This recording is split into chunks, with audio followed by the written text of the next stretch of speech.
Let me ask you something. Have you ever walked into a car dealership, not really planning to buy anything, and somehow walked out with a brand new car? Not because you suddenly got rich, not because you had the cash sitting in your bank account, but because the monthly payment felt manageable. Only $450 a month. Just $520 and it's yours. It's basically the same as what you're already paying. Sounds familiar? Now here's the uncomfortable question.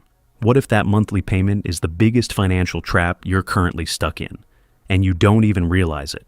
Most people don't buy cars anymore. They buy payments. And that shift, subtle, almost invisible, is costing people tens of thousands of dollars over their lifetime. The craziest part is, it doesn't feel like a bad decision when you're making it. It feels responsible. It feels normal. You walk into a dealership thinking about price, maybe $20,000 or $25,000. But within minutes, the conversation shifts. The salesperson doesn't ask how much you want to spend.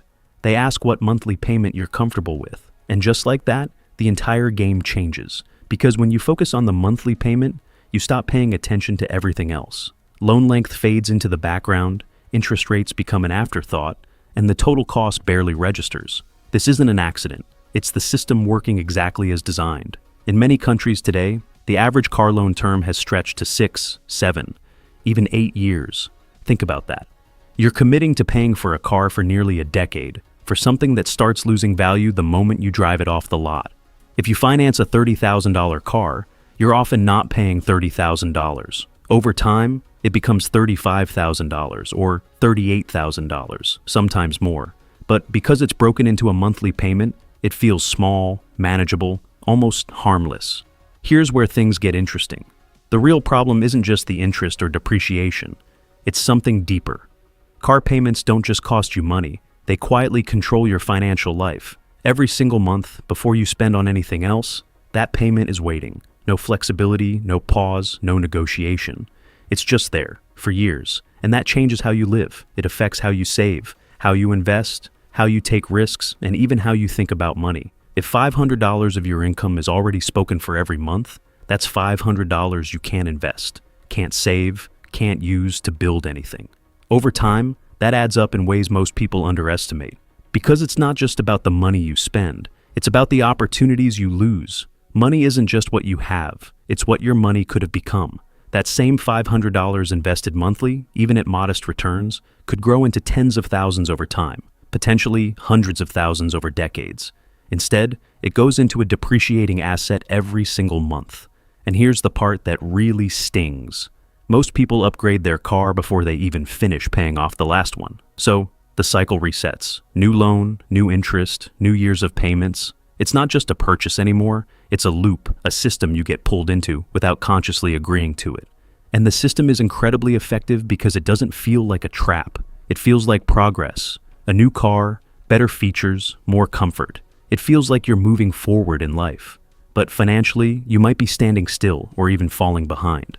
Globally, trillions of dollars are tied up in auto loans. This isn't a small issue. It's one of the largest forms of consumer debt. Yet people rarely question it because car payments are normalized, expected, even encouraged. You hear things like, "You deserve it," "You need something reliable," or "It's just part of adult life." But what if that belief is exactly what keeps people stuck? Once you accept that, you'll always have a car payment, you stop looking for alternatives. You stop questioning the system. To really understand this, you have to look beyond money and into psychology. Because this trap isn't built on math, it's built on how people think. Humans don't naturally think in totals, they think in monthly impact. If something costs $30,000, it feels expensive.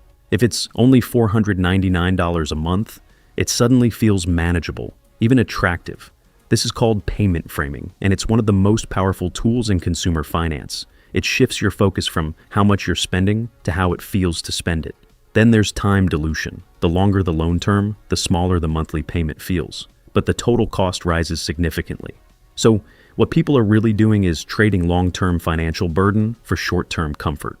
It feels like relief in the moment, but it creates pressure for years. Dealerships and lenders know this.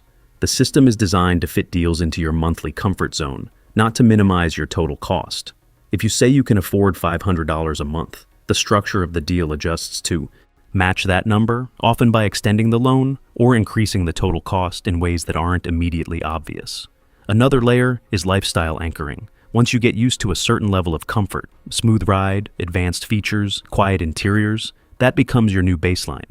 So when it's time to replace your car, you're not comparing it to having no car. You're comparing it to your current experience. And naturally, you don't want to downgrade. You want to upgrade. That usually means maintaining or increasing your monthly payment, which keeps the cycle going. Add income growth into the mix, and the pattern becomes even stronger. As people earn more, they feel they can afford more. A $300 payment becomes $500 or $700. But that extra money could have gone into investments or savings. Instead, it gets locked into a depreciating asset. Over time, this creates an illusion where your lifestyle improves, but your financial position doesn't. You earn more, but you don't build more. Meanwhile, depreciation works quietly in the background. Cars lose value quickly, especially in the first few years. So you might find yourself in a situation where your loan balance is higher than the car's value, what's known as being underwater. This makes it harder to sell or switch to a cheaper option, pulling you deeper into the cycle. The debt doesn't disappear, it follows you into your next purchase. When you step back and look at all of this together, psychology, financing structures, social expectations, and depreciation, you start to see the full picture. This isn't just about buying a car. It's about participating in a system that's designed to keep you paying consistently over long periods of time. And the most surprising part is, you can stay in this system for decades without ever realizing what it's actually costing you. But the real cost isn't just financial, it's personal. Car payments reduce your flexibility. They limit your ability to take risks, to make changes, to pursue opportunities. Every fixed payment becomes a constraint on your choices. If something unexpected happens or a new opportunity comes up, that obligation is still there, waiting. Over time, this shapes your decisions in ways you don't even notice. Wealth, at its core, is built on what you keep and what you grow over time. And time is the most important factor. The earlier you invest, the more powerful compounding becomes. But if a large portion of your income is tied up in car payments for years, you delay investing and reduce how much you can grow. That lost time can never be recovered. Two people can earn the same income and live completely different financial lives based on this one factor. One invests consistently while avoiding long-term payments. The other cycles through car loans, always carrying a monthly obligation. Over 10 or 20 years, the difference between them becomes massive. Not because one worked harder, but because one allowed their money to work for them. Culturally, cars are often seen as symbols of success, progress, and status. You get a better job, you upgrade your car, you hit a milestone, you reward yourself.